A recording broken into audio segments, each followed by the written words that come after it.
Hi friend, बात करेंगे बेरोजगारी पर। यूएस के एक रिपोर्ट की मांगे माने तो बेरोजगारी का जो स्तर है, जो लेवल है, वो सबसे ज़्यादा बढ़ चुका है। इतने लोग बेरोजगार आज तक कभी नहीं हुए। इंडिया में भी हाल कुछ ऐसा ही है। तकरीबन 30% कमाने वाले लोग बेरोजगार हो चुके हैं और डे बाय डे कई सारे ऐसी कंपनीज है जो अनाउंस किए जा रही है कि हम इतने एम्प्लॉयज़ को नौकरी से निकाल रहे हैं और ये चल रहा है, वो चल रहा है। साथ ही साथ एक ये भी बहुत बड़ा डिबेट चल रहा है कि इंटरनेशनल ब्रांड्स को अपनाया जाए, नहीं अपनाया जाए, उनके प्रोडक्ट को अपनाया जाए, नहीं अपनाया जाए, इंडियन ब्रांड को ज़्यादा प्रमोट किया जाए, जो स्वदेशी प्रोडक्ट्स है उनको ज़्यादा प्रमोट किया जाए। तो कुछ इन सब चीज़ों पे हम बात करेंगे। साथ अनएम्प्लॉयमेंट के साथ हम अंडर एम्प्लॉयमेंट पे भी बात करेंगे। जो हमारी इंडियन कंपनी का वर्किंग कल्चर है, जो विदेशी कंपनीज की वर्किंग कल्चर है, उस पर भी बात करेंगे। जो सैलरी दी जाती है उस पर भी बात करेंगे। जो इस तरीके से एक एम्प्लॉय को ट्रीट किया जाता है उस पर भी हम बात करेंगे। तो सबसे पहले हम स्टार्ट करते हैं इंडियन कंपनी से। आज अगर आप पतंजलि के पास चले जाए, जो तकरीबन 2000 करोड़ की कंपनी हो चुकी है इंडिया में देखें तो, एक जैसे नेस्ले और हिंदुस्तान यूनिलीवर ने जैसे अपने प्रोडक्ट फैलाए थे, आज वैसे ही पतंजलि का प्रोडक्ट हर जगह अवेलेबल है। कंज्यूमर भी काफ़ी कंज्यूमर एक्टिविटी भी काफ़ी स्ट्रॉन्ग है पतंजलि की। तो पतंजलि को हम समझने की कोशिश करते हैं। आप कल को अगर पतंजलि में जॉब के लिए अप्लाई करेंगे, आप कल को अगर पतंजलि में जॉब करने की मूड में है, तो पतंजलि में बाबा रामदेव का सबसे पहले कहना यही होता है कि हम सेवा कर रहे हैं। यहाँ पे आप सैलरी और इन सब चीज़ों की ज़्यादा बात ना ही करें तो सही है, क्योंकि ये वैसे भी एक नॉन प्रॉफिट ऑर्गेनाइजेशन है। जो भी प्रॉफिट बनती है उससे वो कहीं ना कहीं किसी दूसरे सोशल एक्टिविटीज़ में यूज़ करते हैं। तो ये तो हो गया पतंजलि जैसे कंपनीज का। अब ऐसे कितने छोटे मोटे small scale industries, large scale industries India में काम कर रही है। I am not talking about all those companies. कई कॉरपोरेट अच्छे हैं, टीसीएस जैसी कंपनीज आप उठा के देख लीजिए, काम करने के लिए एक नंबर कंपनी मानी जाती है। कई सारे कंपनीज को ग्रेट प्लेस टू वर्क की रेटिंग मिली हुई है। But maximum, I am talking about the maximum companies. आप अगर मॉल जाते होंगे, मॉल के जो एलिवेटर होता है, जो लिफ्ट होता है मॉल में, अगर उसमें देखेंगे एक सिक्योरिटी गार्ड एनी टाइम खड़ा रहता है बेचारा। अब हमारे इंडियन कंपनीज की मेंटलिटी ऐसी है कि अगर हम इन्हें पे कर रहे हैं, if we are paying them, तो ये एक नींबू है, इन्हें निचोड़ लो। क्या सर्विस में फ़र्क पड़ जाएगा अगर वो लिफ्ट में काम करता हुआ बंदा जो तकरीबन 12 घंटे खड़ा रहता है, अगर वो बैठ के काम कर लेगा, क्या फ़र्क पड़ जाएगा? मुझे नहीं लगता को। So this is the mentality. Her companies का ये फंडा है कि अगर पैसे दे रहे हो तो इनको निचोड़ो, इनको हर कुछ इनसे करवा लो। आप दिल्ली जैसे शहर में जाके देखो, कितने लोग मेट्रो के नीचे इधर उधर खड़े होकर सिम कार्ड जैसी चीज़ें बेचते हैं। And then why? क्योंकि वर्क प्रेशर, सेल प्रेशर, एक बहुत ही हार्ड कोर सेल पे हम बिलीव करते हैं। अब लोग कहेंगे कि ये स्किल, ऐसा कुछ नहीं है कि आप डंडे दे के और काम करा लो तो बंदे की स्किल इंप्रूव हो जाएगी। There is nothing like that. Now then there comes the foreign companies who works on certain values and culture, और फिर कुछ उनके तौर तरीके हैं काम करने का, वेयर एक्चुअली पीपल, पहली तो पेमेंट अच्छी होती है। ओके, अब जैसे मैंने अंडर एम्प्लॉयमेंट की बात की, I will just clear about unemployment and under employment. 95% एक डेटा मैंने पढ़ा, 95% MBA जो पास आउट करके निकलता है या जिसने भी MBA कर रखा है वो अनएम्प्लॉयड है। एक MBA होल्डर, उसको जॉब नहीं मिल पाती।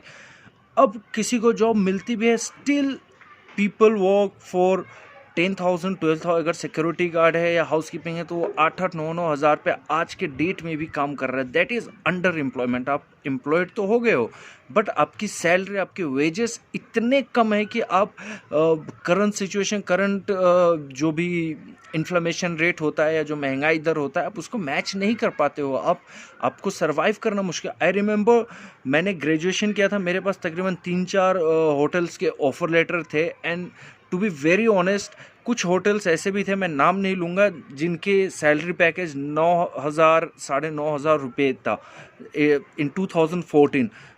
होटल मैनेजमेंट करके इतने पैसे खर्च करके इतना मैनेजमेंट स्किल वगैरह ये सारी चीज़ें पढ़ के and then you start working for on a wage of 9,000 rupees, 300 रुपये का रोजाना। अगर आप किसी को बुलाते हो ना घर शिफ्ट करने के लिए भी, तो उसे भी आपको 300-350 रुपये देना पड़ जाता है, बट हम उनके लेवल भी मैच नहीं कर पाते। This is how India labour law की बात है। कोई भी इंडियन कंपनी, होटल इंडस्ट्री को आप देखो, रेस्टोरेंट सर्विस इंडस्ट्री में देखो, 12, 15, 16, 18 घंटे हमने काम किया है और काम करते हैं लोग होटल इंडस्ट्री में आज भी। But just to be cool hotelier, कोई बोलता नहीं है, कोई कच करता नहीं है, और मुझे भी hardly it matter, but just I'm just sharing the experience and the market condition, something on a ground level, what actually things how actually things take place and how actually things are working now। कई सारे इस महामारी में कई सारे Indian company ने अपने employ को सैलरी नहीं दी, बट लगभग सारी विदेशी फॉरेन कंपनी ने अपने एम्प्लॉय की सैलरी नहीं रोके। कुछ कटा, किसी ने कुछ किया, बट सैलरी पे किया गया। अब बताइए, आप एक ऐसी ऑर्गेनाइजेशन के लिए काम करते हैं जहां पे totally you are dependent on them, और फिर आप कैसे उसके प्रोमोट को नहीं बेचेंगे, आप कैसे उसके प्रोमोट को कंज्यूम नहीं करेंगे। So those things are very tricky questions. अब सवाल आता है कि इम्प्रूवमेंट कैसे आएगा, इम्प्रूवमेंट कैसे आएगा, एक्शंस क्या लिया जा सकता है, मैं ये भी आपसे डिस्कस करता हूँ। देखिए, हमारी सबसे पहली मेंटालिटी चेंज करनी पड़ेगी। इंडिया में जितने भी बिजनेसमैन है दे आर बिलियनर्स, मिलियनर्स। कितने पैसे उनके पास, आप उसका अंदाज़ा भी नहीं लगा सकते। चाहे वो स्मॉल लेवल पे बिजनेस रन कर रहा हो, चाहे एक बड़े स्तर पे बिजनेस रन करना हो, ही होल्ड ए लॉट।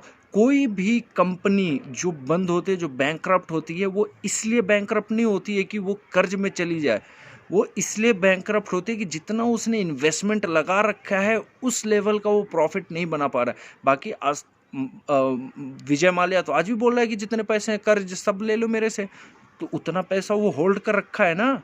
उसे पता चल गया होगा कि भाई अब इससे ज़्यादा आगे मैं बिज़नेस सस्टेन नहीं कर सकता, उतना पैसा तो मेरे पास है ही। कल को कभी भी कोई दिक्कत आएगी, मैं अपना लाइफस्टाइल भी जी सकता हूँ, और जब भी ज़रूरत आएगी मैं लोन को रीपे भी कर सकता हूँ। सो ये इंडियन, और ये कैसे होगा, एक प्रॉपर कंट्रोलिंग, प्रॉपर मॉनिटरिंग होनी चाहिए गवर्नमेंट की तरफ से। गवर्नमेंट या आरबीआई वगैरह, जैसे यस बैंक का आपने देखा, ऐसे कई सारे कंपनीज शटडाउन हुए, डीएचएफएल का आपने देखा, और भी कई सारे बैंक्स को आप देख लो, रिलायंस कम्युनिकेशन के साथ जो सीन हुआ, जेट एयरवेज के साथ जो सीन हुआ।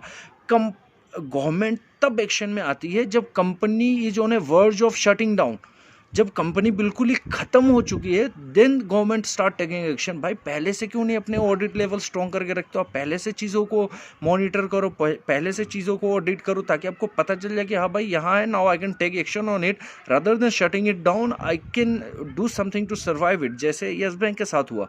तो अगर गवर्नमेंट चाहे तो ये चीज़ें कर सकती है, बट बिलीव मी, चाहे किसी की भी गवर्नमेंट हो, चाहे कोई भी हो, it is not something Modi he had make a decision, इतना पैकेज गया, ये गया, but on A ground level इस लॉकडाउन के दौरान गांव में जितने भी लोगों को क्वारंटाइन करके रखा है, do you know what pathetic life they are having on. खाने को नहीं है उनके पास, रहने को प्रॉपर हाउस कीपिंग फैसिलिटीज़ नहीं है, कुछ भी नहीं है, कचड़े गंदी तरीके से रह रहे हैं लोग, और रीज़न भी यही है, दे पीपल डिजर्व इट। एक भी आप ऐसा पॉलिटिशियंस उठा के दिखा दो जो पढ़ा लिखा हो, जो जिसने कहीं से कुछ किया हो। ये सारे बूढ़े हो चुके हैं, but just to make money they keep gaining, they keep raining their empire, और वो बनते जाते हैं, हम उन्हें नेता बनाते जाते हैं। बिहार में 8वीं पास मायावती को सीएम बना दिया गया था। Can you imagine the mentality? And now this is the reason that people have to travel from their state to some other state to earn their livelihood. This is the reason. This mentality have to change.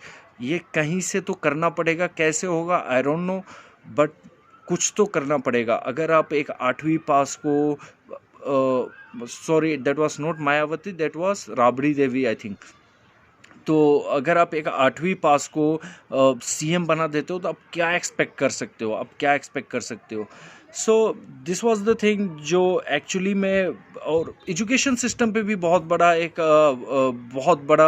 Question mark है, क्योंकि अगर education system India के, हम government ने clearly बोल रखा है कि स्कूल फीस ना लें, स्कूल वाले स्कूल फीस नहीं लेंगे, बट आप चले जाइए खासकर यूपी बिहार, जहाँ के लोगों से मैं टच में हूँ, जहाँ से मैं बिलोंग करता हूँ, जहाँ में मेरे काफ़ी फ्रेंड्स, फैमिली, रिलेटिव्स जो लोग रहते हैं, जिनसे मेरी डेली बात होती है, आज भी बच्चों के स्कूल फीस लिए जा रहे हैं। School is denying to all those statement, all those record कि हाँ ये है वो है, हर चीज़ों को डिनाई कर रही है, उन्हें स्कूल फीस चाहिए। So this is how. अब उसमें से कोई एक दो पकड़ा गया, दिल्ली में पकड़ा गया तो उसकी स्कूल बंद हो गई, ठीक है। बट ये सारी चीज़ें एक्चुअली तभी काम करेगी जब आप ग्राउंड लेवल पे वर्क करोगे। जब सिर्फ ऊपर से काम करने से नहीं होगा, ग्राउंड लेवल पे काम करना होगा। There is a level of management. आपको थोड़ा डीप रूटेड लोगों को जाके वहाँ पे मिलना पड़ेगा, लोगों के साथ आपको काम करना पड़ेगा, तब जाके कुछ चेंजेस आ सकता है। चलिए, thank you, this is what I have to say on this. Thank you very much.